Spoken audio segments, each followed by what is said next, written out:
అందరికీ నమస్తే. Welcome to TR TV. నేను మీ తిరుపతి. ఆర్టీసీ బస్సులు 2-3 రోజుల నుండి పూర్తి స్థాయిలో స్ట్రైక్లో ఉన్నాయి.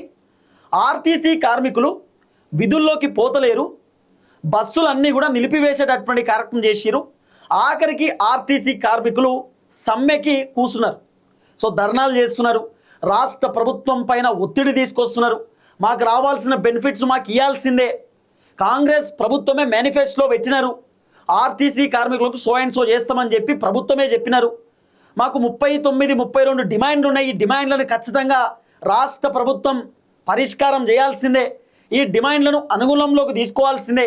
మా సమస్యలకు ఖచ్చితంగా ప్రభుత్వం ఏదో ఒక సమాధానం చెప్పాల్సిందే అని చెప్పి ఆర్టీసీ కార్మికులు 2-3 రోజుల నుండి గట్టిగా ఫైట్ చేస్తున్నారు. శంకర్ గౌడ్ ప్రాణం కోల్పోయినటువంటి పరిస్థితి. పాపం ఆయన పెట్రోల్ పోసుకొని ఒంటిని తగలబెట్టుకొని తన ప్రాణాన్ని త్యాగం చేసేటటువంటి పరిస్థితి.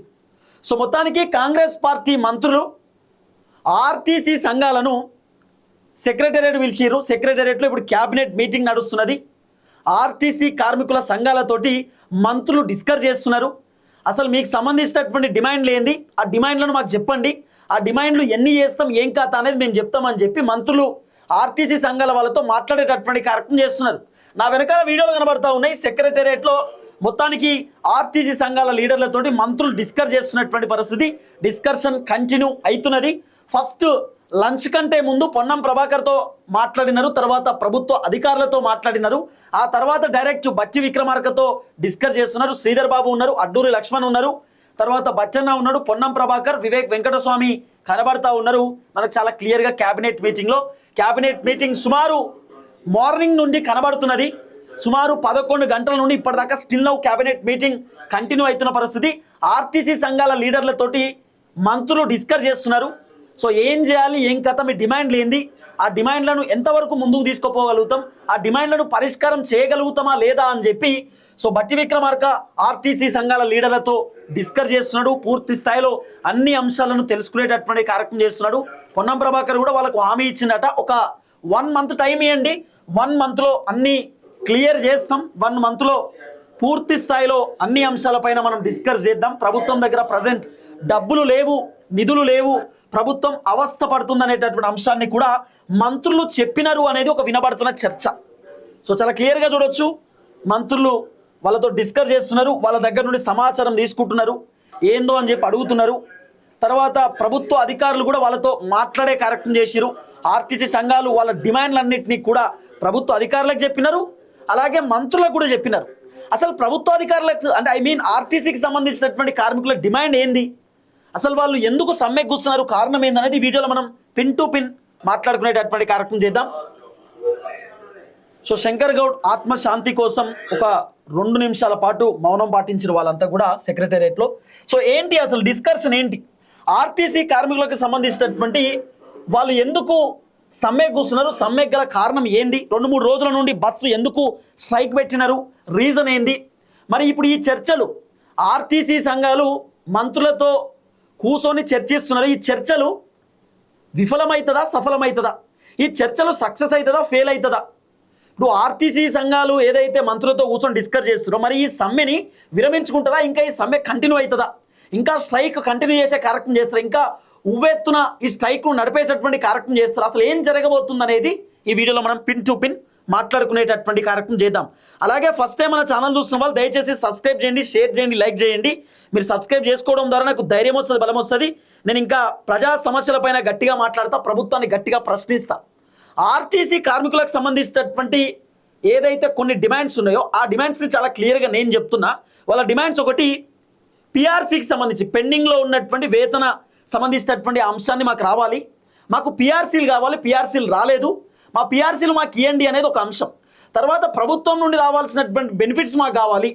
తర్వాత ఆర్టీసీ కార్మికులు బలంగా చెప్తున్న మాట ఏంది, ప్రభుత్వ ఉద్యోగులను ఎట్లయితే చూసుకుంటారో మమ్మల్ని కూడా ప్రభుత్వ ఉద్యోగుల లాగానే చూసుకోవాలి, ప్రభుత్వ ఉద్యోగులకు ఏదైతే బెనిఫిట్స్ వస్తాయో సేమ్ వాళ్ళ లెక్కనే మాకు కూడా బెనిఫిట్స్ కావాలి, ఆర్టీసీ కార్మికులు చెప్తున్న మాట. తర్వాత ఇంకో మాట ఏం చెప్తున్నారు, ఒకవేళ విధుల్లోనే మా ప్రాణాలు పోతే, విధుల్లో మాకేమన్నా అయితే మా కుటుంబ సభ్యులకు ఏదో ఒక ఉద్యోగం కలిగించాలి. ఒకవేళ ఇప్పుడు నేనున్నా, నాకేమన్నా అయింది అనుకునే ఆర్టీసీ డ్రైవర్ కండక్టర్ అనుకో, మా ఇంట్లో మా తమ్ముడు లడ్డు ఉన్నాడు అనుకో, వానికి ఏదో ఒక జాబ్ ఇవ్వాలి, ఒక అట్లుంటుంది అన్నట్టు కథ. ఇది కూడా మీరు యాక్సెప్ట్ చేయాలని చెప్పి ఆర్టీసీకి సంబంధించిన సంఘాలు వాళ్ళు చెప్పినారట.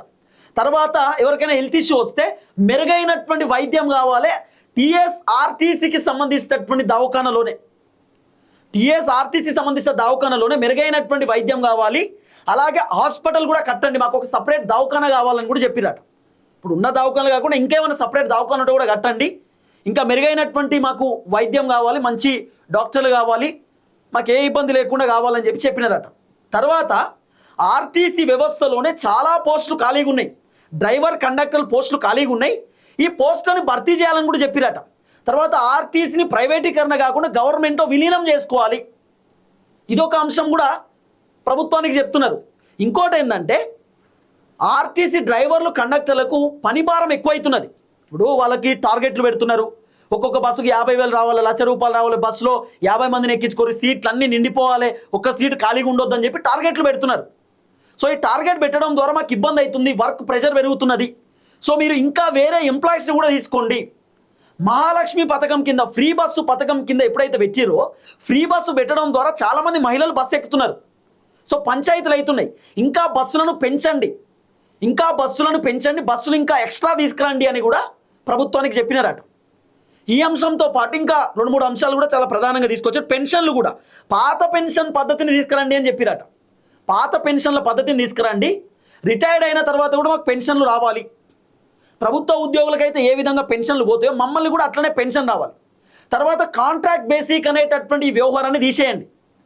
కాంట్రాక్ట్ బేసిక్లు వాళ్ళు ఉంటారు కదా, కాంట్రాక్ట్ బేసిక్ వాళ్ళు ఉంటారు కదా, వాళ్ళని తీసేయండి, రెగ్యులరైజ్ చేయండి. ఇప్పుడు ఎవరికైతే మంచిగా లైసెన్స్ ఉండి అద్భుతంగా నడిపేటటువంటి వాళ్ళు ఉంటారో వాళ్ళని డైరెక్ట్ గవర్నమెంట్ కింద తీసుకోండి, గవర్నమెంట్ ఎంప్లాయీస్ లెక్కనే తీసుకోండి. వాళ్ళని ఎట్టి పరిస్థితుల్లో కాంట్రాక్ట్ బేసిక్లో ఉంచు. ఇప్పుడు కాంట్రాక్ట్ బేసిక్ ఉద్యోగులను ఎప్పుడు తీసేస్తారో ఏమో తెలియదు, కాంట్రాక్ట్ మీద తీసుకొస్తారు, 1 year 2 years ఉంటారు. ఒకవేళ ప్రభుత్వానికి కోపం వస్తే వాళ్ళని తీసేస్తారు. అదే ప్రభుత్వ ఉద్యోగిని తీసేయాలంటే అంత సాధారణంగా తీసేయలేరు కదా, రీజన్ ఉండాలి దానికి. ప్రధానంగా పలానా తప్పు చేసిను, పలానా ఇబ్బంది అని అన్నప్పుడు తీసేయాలి. కాంట్రాక్ట్ బేసిక్ ఉద్యోగులు అట్లా ఉండదు, ఏమైనా చిన్న తప్పు చేసినా తీసి పడేయడమే ఉంటుంది. కాబట్టి ఈ కాంట్రాక్ట్ ఉద్యోగులను కూడా అరికట్టాలి. అరికట్టడం మీన్స్ చాలామంది వాళ్ళే అయినారు, వాళ్ళే తయారైనారు, ఇష్టానుసారంగా వాళ్ళే వ్యవహరిస్తున్నారు. కాబట్టి కాంట్రాక్ట్ ఉద్యోగులు ఎవరైతే మంచిగా డ్రైవింగ్ చేస్తారో, మంచిగా అందరితో ఎట్లయితే మంచిగా ఉంటారో వాళ్ళందరినీ రెగ్యులరైజ్ చేయాలి, వాళ్ళందరినీ గవర్నమెంట్ దాంట్లో తీసుకోవాలి. వాళ్ళందరికీ అని ఏమంటారు, రెగ్యులరైజ్ అంటే వాళ్ళందరినీ పర్మనెంట్ జాబ్ ఇవ్వాలన్నట్టు. కాంట్రాక్ట్ బేసిక్ ఉన్నారు కదా, వాళ్ళకి పర్మనెంట్ ఇవ్వాలి. సో ఇలాంటి కీలకమైన అంశాలు ఒక్కొక్కటి తెరపైకి వస్తూ ఉన్నాయి. సో ఆర్టీసీ కార్మికులందరూ కూడా ప్రభుత్వానికి రకరకాల డిమాండ్స్ చేస్తున్నారు. సో పెన్షన్లు కావాలని చెప్పి, పిఆర్సీలు కావాలని చెప్పి, డిఏలు మాకు రావాల్సిన బెనిఫిట్స్ ఇవన్నీ కూడా మాకు రావాల్సిన, ప్రభుత్వ ఉద్యోగులను ప్రభుత్వం ఏ విధంగా చూసుకుంటారో మమ్మల్ని కూడా అదే విధంగా చూసుకోవాలి. మాకేమైనా కూడా ప్రభుత్వమే బాధ్యత వహించాలి, ప్రభుత్వమే మాకు అండగా ఉండాలి అనేది ఆర్టీసీ కార్మికులకు సంబంధించినటువంటి వర్షన్. అందుకే వాళ్ళంతా నిరసన వ్యక్తం చేసి ఎప్పుడు ఉండవు కదా, దాదాపు 1.5 year నుండి ఆర్టీసీ కార్మికులు అడుగుతూనే ఉన్నారు ప్రభుత్వాన్ని. తర్వాత జీతాలు కూడా పెంచాలని చెప్పిరట. జీతాలు సరిపోవట్లేదు, జీతాలు కూడా పెంచాలి, బోనస్లు కూడా ఇవ్వాలి, మాకు ఇంకా బెనిఫిట్స్ కూడా రావాలి, మాకు ఇంకా సౌకర్యాలు కూడా పెంచాలని చెప్పిరట. కొంత టైం బాండ్ కూడా మాకు తగ్గించాలి. ఎందుకంటే ఒక్కొక్క డ్రైవర్ పాపం పొద్దుగాల పనిచేస్తాడు, నైట్ కూడా పనిచేస్తాడు, ఓవర్ డ్యూటీ. రేపు లీవ్ తీసుకోవాలనుకో, ఈరోజు నైట్ కూడా పనిచేస్తూ ఉంటాడు, లీవ్ ఇవ్వడానికి కూడా చాలా ఇబ్బంది పెడతారట. ఇవన్నీ కూడా కొంచెం చూడాలని చెప్పి ఆర్టీసీ సంఘాలు చెప్తా ఉన్నారు అనేది వినబడుతున్న చర్చ. ఇంకోటి ఇప్పుడు దీంట్లో ఇంకో వర్షన్ ఏముంటుందంటే, చాలామంది ఆర్టీసీ డ్రైవర్లు కండక్టర్లు సీనియర్లు ఉంటారు కదా, ఆ సీనియర్ డ్రైవర్లు కండక్టర్లు వాళ్ళు ఎప్పటి నుండో సీనియారిటీలో ఉంటారు. కొంతమంది జూనియర్లు వస్తూ ఉంటారు. జూనియర్లు అంటే ఇక ఒక ఎమ్మెల్యే పెట్టిస్తాడు, ఒక మంత్రి పెట్టిస్తాడు, లేకపోతే so and so Congress party leader ఇంకో ఆయన కాంట్రాక్ట్ బేసిక్ కింద పెట్టిస్తారు. ఇక వాళ్ళు కాంట్రాక్ట్ బేసిక్ కింద పెట్టించిన వాళ్ళు ఇష్టానుసారంగా వ్యవహరిస్తారు. పర్మనెంట్ అయినటువంటి వాళ్ళని వీళ్ళు పట్టించుకోరు. ఇక మళ్ళీ అంటే కాంట్రాక్ట్ బేసిక్లో ఉన్నటువంటి వాళ్ళు చాలా మరీ ఘోరంగా ఎక్కువ అయిపోయినారు. సో ఎవరైతే మంచిగా పనిచేస్తారో, వీళ్ళు చెప్తున్న మాట ఏంది, మంచిగా డ్రైవింగ్ చేసి ఏ ఇబ్బంది లేకుండా అద్భుతంగా పనిచేస్తారో వాళ్ళను పర్మనెంట్ చేయండి. ఇది వీళ్ళ వర్షన్. సో ఇట్లా రకరకాల చర్చలు జరుపుతూ ఉన్నారు. మరి ఈ చర్చలు సఫలమవుతుందా విఫలమవుతుందా అనేది చూడాల్సినటువంటి అవసరం ఉన్నది. ఆ ప్రభుత్వంలో విలీనం, కొత్త బస్సులు కొనుగోలు చేయాలని చెప్పి, మహాలక్ష్మి పథకం కింద, తర్వాత ఖాళీలు భర్తీ చేయాలి, ప్రైవేటీకరణ ఆ ప్రైవేటీకరణకు సంబంధించిన వ్యవహారంలో రెగ్యులరైజ్ చేయాలని చెప్పి, ఏది ఆర్టీసీ రూట్లను ప్రైవేట్ సంస్థలకు అప్పగించకూడదు, రూట్లు పర్మిట్ ఇవ్వకూడదు, అంటే రూట్ పర్మిట్ ఇవ్వద్దు. ఇప్పుడు ఎట్లున్నాయంటే, ఇప్పుడు సిచ్యువేషన్ ఎట్లుందో చెప్పనా, ప్రైవేట్ బస్సులు ఉంటాయి కొన్ని, ఈ ప్రైవేట్ బస్సులను బయట వాళ్ళే బస్సులు కొని గవర్నమెంట్లో నడిపిస్తారు. ఈ ప్రైవేట్ బస్సు ఓనర్లకు గవర్నమెంటే పైసలు ఇస్తారు. ఇప్పుడు ఇట్లా కాకుండా మళ్ళీ ఇంకోటి ఏం తెలుసా, ఈ ప్రైవేటు బస్సు ఆయననే ఒక డ్రైవర్ని పెట్టుకుంటాడు, ఆ డ్రైవర్ కాంట్రాక్ట్ బేసిక్ కింద. సో అట్లయితే యాక్సిడెంట్లు అయితే అంత వేరే ఉంటుంది కదా వ్యవహారం అంతా. అట్లా కాకుండా డైరెక్ట్ గవర్నమెంట్లోనే కలుపుకోండి, గవర్నమెంట్లో విలీనం చేసుకోండి ఆర్టీసీ సంస్థను. సో ఇదంతా గవర్నమెంటే చూసుకోవాలనేది వీళ్ళ వర్షన్.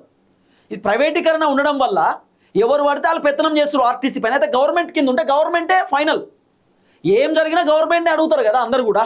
సో అది కూడా ఆలోచన చేయమనేది ఆర్టీసీకి సంబంధించినటువంటి కార్మికుల వర్షన్. సో చాలా డిమాండ్స్ ఉన్నాయి వాళ్ళవి. మరి ఈ డిమాండ్స్ అన్నీ కూడా ప్రభుత్వం నెరవేరుస్తారా, ఈ డిమాండ్స్ అన్నీ కూడా క్లియర్ చేస్తారా చూడాలి. ఇంకా అవసరం అనుకుంటే మేము సమ్మె చేసుకోవడానికి, అంటే సమ్మెకు అవకాశాలు కూడా ఇవ్వాలి, ఖచ్చితంగా బాధలను కష్టాలను మేము చెప్పుకోవాలి కదా అనేటటువంటి వర్షన్లో కూడా మాట్లాడిరట. అట్లనే ఆర్టీసీ సంబంధించిన కార్మికులకు ఏ ఇబ్బంది లేకుండా భద్రత తీసుకోవాల్సిన బాధ్యత కూడా ప్రభుత్వాన్నే ఉంటుందని చెప్పి కూడా చెప్పిరట. అలాగే శంకర్ గౌడ్ అన్న చనిపోయింది కదా, పాపం శంకర్ అన్నకు సంబంధించిన కుటుంబ సభ్యులకు ఒక ప్రభుత్వ ఉద్యోగం ఇవ్వాల్సిందే, వాళ్ళ కుటుంబానికి ఎట్లనో అట్లా హెల్ప్ చేయాల్సిందే ప్రభుత్వం అని కూడా ఆర్టీసీ సంఘాలు చెప్పిరట. సో అన్ని అంశాలపైన ప్రభుత్వం ప్రత్యేకంగా వాళ్ళ దగ్గర నుండి డిమాండ్స్ అన్ని కూడా కలెక్ట్ చేసిరు, డిమాండ్స్ అన్ని కూడా వెరిఫికేషన్ చేస్తున్నారు. కానీ పొన్నం ప్రభాకర్, కాంగ్రెస్ పార్టీ మంత్రులు మాత్రం అన్నీ చేస్తాం, టైం ఇవ్వండి, ఇప్పుడే కాంగ్రెస్ గవర్నమెంట్ వచ్చింది ఏమనంటే వాళ్ళు చెప్తున్న మాట ఏందట అంటే, కేసీఆర్ అంతా ఆగం చేసిండు, అన్ని మేము సెటరైట్ చేస్తున్నాం, ఆ సెటరైట్ చేయడానికి టైం పడుతుంది, మళ్ళీ మనమే అధికారంలోకి రాబోతున్నాం, మీకు ఏ ఇబ్బంది ఉండదని చెప్పి మళ్ళీ గదే డైలాగ్ కొడుతున్నట. కాబట్టి నేను ఆర్టీసీ సంఘాలకు కూడా చెప్తున్నా, వాళ్ళు కొట్టే డైలాగులను నమ్మకండి అంత ఈజీగా. కాంగ్రెస్ తప్పించుకోవడానికి రకరకాల డైలాగ్ కొడతారు. 4,000 రూపాయల పెన్షన్ అని చెప్పి ఇప్పటిదాకా 2,000 రూపాయల పెన్షన్ ఇస్తున్నారు కేసీఆర్ ఇచ్చినట్టు. 15,000 రూపాయల రైతు భరోసా సంవత్సరానికి ఇస్తామని చెప్పి ఆ రైతు భరోసా కేవలం 6,000 రూపాయలు ఇస్తారు, మొత్తం తగ్గించారు. ఆ రైతు భరోసా కూడా 4 ఎకరాలకే. ఉద్యోగాలు 2 లక్షల ఉద్యోగాలు 2 సంవత్సరాలలో భర్తీ చేస్తామని చెప్పి 70,000 ఉద్యోగాలు ఇచ్చినామని అబద్ధం చెప్తున్నారు. కేవలం వీళ్ళు ఇచ్చిన ఉద్యోగాలు 20,000 ఉద్యోగాలు, మిగతాయి మొత్తం దాదాపు ఒక 50,000 ఉద్యోగాలు మొత్తం కూడా కేసీఆర్ హయాంలో వచ్చినటువంటి నోటిఫికేషన్లకు వీళ్ళు కాంగ్రెస్ గవర్నమెంట్ వచ్చినాక ఎగ్జామ్స్ పెట్టి నియామక పత్రాలు ఇచ్చారు, మేమే ఇచ్చినాం అంటున్నారు. ఇప్పుడు అంటే మంది పెళ్లిళ్ళ కాడ మంగళారతి పడతారు అంటారు చూసినామా, ఇప్పుడు గట్లైంది కథ. ఎవరు పెళ్ళి ఎవరు తింటుర్రు ఏం కథ అనో డైలాగ్ ఉంటుంది కదా, గట్లున్నది ఇప్పుడు కథ. అంటే విచిత్రం ఉంటుంది కాంగ్రెస్ గవర్నమెంట్, తప్పించుకోవడానికి 100 అబద్ధాలన్నా చెప్తారు. కాబట్టి ఆర్టీసీ సంఘాలకు చాలా క్లియర్గా చెప్తున్నాం, 1కి 2 సార్లు ఆలోచించి మీరు ఏ నిర్ణయం అన్నా తీసుకోండి. ఇప్పుడు మీరు సమ్మె కంటిన్యూ చేస్తున్నారు, రేవంత్ రెడ్డి ఏదో చెప్పిండనో మంత్రులు ఏదో హామీ ఇచ్చారని చెప్పి ఇమీడియట్లీ మీరు విరమించుకున్నారనుకో మళ్ళీ మీరు సమ్మె చేయాల్సిన పరిస్థితి వస్తుంది. కాబట్టి ఏదున్నా ప్రభుత్వం నుండి గ్యారంటీ తీసుకోండి, 100% చేస్తారు కదా అని చెప్పి ఒక నమ్మకాన్ని తీసుకోండి. నన్ను అడిగితే పొన్నమన్న మాటలు 100% నమ్మొచ్చు, పొన్నం ప్రభాకర్ మాటలు నమ్మొచ్చు, ఆయన ఇచ్చేటటువంటి హామీని నమ్మొచ్చు. పొన్నమన్న బీసీ బిడ్డ, అందరి లెక్క ఆయన అబద్ధం ఆడేటటువంటి వ్యక్తి కాదు. సో ఆయనే రేవంత్ రెడ్డిని ప్రెజర్ పెట్టిండు. వాస్తవానికి ఒక చర్చ ఏంది చెప్పనా, ఇప్పుడు ఆర్టీసీ కార్మికులకు తెలియనటువంటి చర్చ ఏంది చెప్పనా, పొన్నం ప్రభాకర్ రేవంత్ రెడ్డి పైన సీరియస్ అయిందట. చాలామంది ఆర్టీసీ కార్మికులు సమ్మె చేస్తున్నారు, ఆర్టీసీ బస్సులు లేక చాలామంది అవస్థ పడుతున్నారు, ఎట్టి పరిస్థితుల్లో వాళ్ళతో డిస్కస్ చేయాల్సిందే, మాట్లాడాల్సిందే. పాపం శంకర్ గౌడ్ అని చెప్పి ఒక అన్న పెట్రోల్ పోసుకున్నాడు, ఇంకొక అన్న జయశంకర్ భూపాలపల్లిలో పురుగుల మందు తాగిండు, ఇంకొక అన్న ఆత్మహత్యాయత్నానికి పాల్పడ్డాడు. చాలా ఇబ్బంది ఉన్నది పరిస్థితి, ఎట్టి పరిస్థితుల్లో వాళ్ళని పిలిపించి మాట్లాడాల్సిందే అని చెప్పి రేవంత్ రెడ్డికి ప్రెజర్ చేస్తే రేవంత్ రెడ్డి సరే మీ ఇష్టం అన్నాడట. అప్పుడు అందుకు వీళ్ళని పిలిచిరు. మంత్రులు చాలామంది రేవంత్ రెడ్డి పైన కోపంతో ఉన్నారు. ఏం రేవంత్ రెడ్డి ఒక్క వీడియో చేయడేందుకు, ఒక్కసారి మాట్లాడేందుకు, శంకర్ గౌడ్ చనిపోతే ఆర్టీసీ కార్మికులు సమ్మె చేస్తుంటే దాదాపు 2-3 రోజుల నుండి స్ట్రైక్ చేస్తుంటే రేవంత్ రెడ్డి ఏమాత్రం డిస్కస్ చేయడేందుకు, నోరు మెదపడేందుకు, మాట్లాడవచ్చు కదా. మరి మేమే ఇచ్చిన హామీలు మేము నెరవేరుస్తాం, కొంత టైం ఇవ్వండి, ఇప్పుడే కదా గవర్నమెంట్ వచ్చింది, కొద్దిగా ఓపిక పట్టండి, ఒక 6 మంత్స్లో క్లియర్ చేస్తాం, మీ హామీలన్నీ కూడా నెరవేరుస్తామని రేవంత్ రెడ్డి ఒక మాట చెప్పొచ్చు కదా.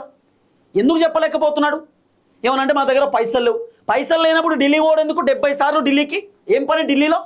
నువ్వు ఢిల్లీకి ముఖ్యమంత్రివా, గల్లీకి ముఖ్యమంత్రివా? దేనికి ముఖ్యమంత్రి నువ్వు? ఢిల్లీకా తెలంగాణకా? చంద్రబాబు చెప్పినట్టు వింటాడు, తెలంగాణకు మాత్రం ఎవ్వరు చచ్చిపోయినా ఎవ్వరు ఏమైనా నాకు సంబంధం లేదు. ఏందన్నట్టు? ఎంతమంది అవస్థ పడుతున్నారు, ఎంతమంది ఇబ్బంది పడుతున్నారు. యూరియా బత్తాలు లేవు, రైతులకు కూడా పట్టించుకోడు. యూరియా బత్తాలు రైతులకు లేవు, రైతులు రోడ్ల మీదకి వస్తున్నారు. ఈ కాంగ్రెస్ వాళ్ళు ఏమన్నారు? బీఆర్ఎస్ వాళ్ళ వల్లనే రైతులు బయట, రైతులు కాదట వాళ్ళు బీఆర్ఎస్ వాళ్ళు అట. ఎవరు? తుమ్మల నాగేశ్వరరావు చెప్పిండు గతంలో. రైతులు కాదు, వాళ్ళు బీఆర్ఎస్ వాళ్ళు, వాళ్ళే బయటకు వస్తున్నారు అంటున్నాడు తుమ్మల నాగేశ్వరరావు. యూరియా బత్తాల కోసం ఏమని ఉంటే బీఆర్ఎస్ పార్టీ పైన నెట్టిరు. నిన్న పొన్నం ప్రభాకర్ ఏమంటాడు? ఈ ఆర్టీసీ సంఘాలు బయటకు వచ్చి ఇంత రచ్చ చేస్తున్నారంటే వీళ్ళ వెనకాల పార్టీ కుట్రున్నది, బీఆర్ఎస్ కుట్ర, బీఆర్ఎస్ పార్టీలో చేపిస్తున్నారని పొన్నం ప్రభాకర్ అంటాడు. మరి శంకర్ గౌడ్ అన్నను బీఆర్ఎస్ వాళ్ళు చచ్చిపోమని చెప్పిరా? ప్రాణం ఉత్తగానే తీసుకుంటారా ఒక వ్యక్తి? ఈరోజు ఆర్టీసీ డ్రైవర్ శంకర్ అన్న ఎందుకు చచ్చిపోయింది తెలుసా? నాలాంటోళ్ళు సస్తే తప్ప ఈ కాంగ్రెస్ గవర్నమెంట్కి బుద్ధి రాదు, ఈ కాంగ్రెస్ గవర్నమెంట్కి చలనం రాదు, ఈ కాంగ్రెస్ గవర్నమెంట్ ఉలిక్కి పడదు, పనిచేయదని చెప్పి ఈ కాంగ్రెస్ గవర్నమెంట్ పనిచేయాలని ఆర్టీసీ కార్మికుల బాధలు ఈ కాంగ్రెస్ ప్రభుత్వానికి తెలవాలి, ఈ మంత్రులకు తెలవాలి, ఈ ముఖ్యమంత్రి రేవంత్ రెడ్డికి తెలవాలనేటటువంటి ఆలోచనతోటి ఒక బీసీ బిడ్డ పెట్రోల్ పోసుకొని తన ఆత్మను బలిదానం చేసుకున్నాడు. ఆర్టీసీ కార్మికులకు బాగు జరగాలని చెప్పి, ఆర్టీసీ కార్మికులకు మంచి జరగాలని చెప్పి, ఆర్టీసీ కార్మికుల డిమాండ్లు నెరవేర్చాలి ప్రభుత్వం అని చెప్పి ఒక బీసీ బిడ్డ పెట్రోల్ పోసుకొని అలా శరీరాన్ని కాల్చుకొని చనిపోయినటువంటి పరిస్థితి ఉన్నది అలా తెలంగాణలో. ఎవరి మంత్రులంతా? ముఖ్యమంత్రి ఎడికెళ్ళి వచ్చిండు? ఏంది కథ అంతా? ఏం జరుగుతున్నది తెలంగాణ రాష్ట్రంలో? రేవంత్ అన్న అంటే ఢిల్లీకి ఎందుకు పోతున్నాడు? పక్క రాష్ట్రాల ఎన్నికల ప్రచారంలో ఏం పని? అంటే బీజేపీ వాళ్ళ మీటింగ్ ఎందుకు పోతున్నాడు? అంటే మోదీని ఎందుకు కలుస్తున్నాడు? ఏం జరుగుతున్నది? నేను పొలిటికల్ టర్మ్లో మాట్లాడతలేను. ఇంతమంది ప్రజలు ఇబ్బంది పడుతున్నారు, ఇంతమంది ప్రజలు అవస్థ పడుతున్నారు. రేవంత్ అన్న ఎందుకు మాట్లాడతలేడు? రేవంత్ అన్న పిసిసి అధ్యక్ష పదవిలో ఉన్నప్పుడు చాలా అద్భుతంగా మాట్లాడుతుండే, ప్రజా సమస్యలపైన రేవంత్ అన్న పోరాటం చేస్తుండే. అంటే ముఖ్యమంత్రి అయిన తర్వాత రేవంత్ అన్న అంత మారిపోయిందా? అంత ఘోరంగా. శంకర్ గౌడ్ చచ్చిపోతే ఒక్క చిన్న మాట ట్విట్టర్లో అవసరం లేదు, ట్విట్టర్లో ట్వీట్ చేయడం ఎవరైనా చేస్తారు. ట్విట్టర్లో ట్వీట్ అది మీరెందుకు చేస్తారు? మీ అధికారులకు చెప్తే వాళ్ళే చేస్తారు ట్విట్టర్లో. అది పెద్ద మ్యాటర్ కాదు. ఒక్క మాట, ఒక్క వీడియో, ఒక 30 సెకండ్ల వీడియో. ఇట్లా చావులు పరిష్కారం కాదు, ఇట్లా చనిపోకండి, ఏమని ఉంటే ప్రభుత్వానికి చెప్పండి, ప్రజా పరిపాలన ఇది, ప్రజల కోసం ఉంది పరిపాలన, మేము చేస్తామని ఒక్క మాట చెప్పలేకపోయినాం ఎందుకు? అంటే ఎవ్వరు చనిపోయినా నాకు సంబంధం లేదు, ఈయన ప్రభుత్వం ఉండాలి అంతే. ఇప్పుడు అట్లీస్ట్ మరి వీళ్ళ బాధలు, వీళ్ళ కష్టాలు పట్టించుకుంటారా? ఆర్టీసీ కార్మికుల డిమాండ్లను అనుగుణంలోకి తీసుకొని మరి పరిష్కరిస్తారా కాంగ్రెస్ గవర్నమెంట్? ముందు వేచి చూడాలి ఇంకా ఏం జరగబోతున్నది, ఏం కథ అనేది. కానీ చాలా క్లియర్గా చెప్తున్నారు ఆర్టీసీ సంఘాలు, లేదు మా డిమాండ్లను పరిష్కరించాల్సిందే, ఏదో ఒకటి చెప్పాల్సిందే. So maximum government positive response తోటే ఉంటారు. ఎందుకంటే ఇంకా ప్రాబ్లం అవుతుందేమో, రచ్చ అవుతుందేమో, ప్రభుత్వానికి ఇంకా ఎఫెక్ట్ పడుతుందేమో అని చెప్పి పొన్నం ప్రభాకర్ అన్న, భట్ అన్న, మంత్రులందరూ మేమున్నాం, మేము చూసుకుంటాం, ఏం టెన్షన్ లేదు, అన్ని అంశాలపైన మేము ఖచ్చితంగా రెస్పాన్స్ అవుతాం, ఇవన్నీ మేము చేస్తామని చెప్పి వాళ్ళకు హామీ ఇస్తారు. హామీ ఇచ్చి ఈ సమ్మెని కాస్త విరమించేటట్టు చేస్తారు. మ్యాక్స్ నాకున్న సోర్స్ అయితే ఈ కార్యక్రమం చేయవచ్చు. సో ఆర్టీసీ కార్మికులు దయచేసి మీకు రిక్వెస్ట్ చేస్తున్నా, చావులు పరిష్కారం కాదు. ఏ సమస్య ఉన్నా ఇది తెలంగాణ గడ్డ, పోరాటం చేసి తెలంగాణను సాధించారు, పోరాటంతో తెలంగాణ ఏర్పడ్డది. అలాంటిది మళ్ళా మనం పోరాటం చేయడం పెద్ద ఇబ్బంది కాదు కదా. తెలంగాణ రక్తం మనది, గట్టిగా కారం తింటాం, మనం చావొద్దు, ఓట్లేసి గెలిపించినాం, గల్లాలు పట్టుకొని అడగాలి అవసరం అనుకుంటే మాకు రావాల్సింది ఏమైందని చెప్పి ఇప్పుడు ఆ పని చేయాలి. కానీ దయచేసి చావులు పరిష్కారం కాదు, ఎవరు చనిపోకండి, రిక్వెస్ట్ చేస్తున్నా. పాపం శంకరన్న వాళ్ళ కుటుంబ సభ్యులను చూస్తుంటే చాలా బాధ అనిపిస్తుంది, ఇబ్బంది పడుతున్నారు వాళ్ళంతా. కాబట్టి దయచేసి రిక్వెస్ట్ చేస్తా ఉన్నా, సో ప్రభుత్వం ఇప్పటికన్నా ఆర్టీసీ కార్మికుల బాధలను పట్టించుకోవాల్సిందే, వాళ్ళ సమస్యలకు పరిష్కారం తీసుకొచ్చేటటువంటి కార్యక్రమం చేయాల్సిందే. సో దాదాపు ఒక 1 అవర్ నుండి ఆ మంత్రులతో డిస్కషన్ నడుస్తూ ఉంది. మరి మంత్రులు ఏం చేయబోతున్నారు, ఏం కథ అనేది చూడాలి. సో మనకున్న సోర్స్ అయితే ఒక పాజిటివ్ రెస్పాన్స్తో మంత్రులు ఉన్నారట, లేదు అన్నీ పరిష్కారం చేస్తాం, అంతా ఓకే, కానీ కొన్ని ఉన్నాయి, ఆ కొన్నిటిని మేము ఆలోచన చేస్తామని చెప్పిరు అనేది కొంత వినబడుతున్న చర్చ. చూద్దాం ఏం జరగబోతుంది. దయచేసి వీడియో అందరికి షేర్ చేయండి. అందరికీ నమస్తే, థ్యాంక్ యూ సో మచ్. జై తెలంగాణ.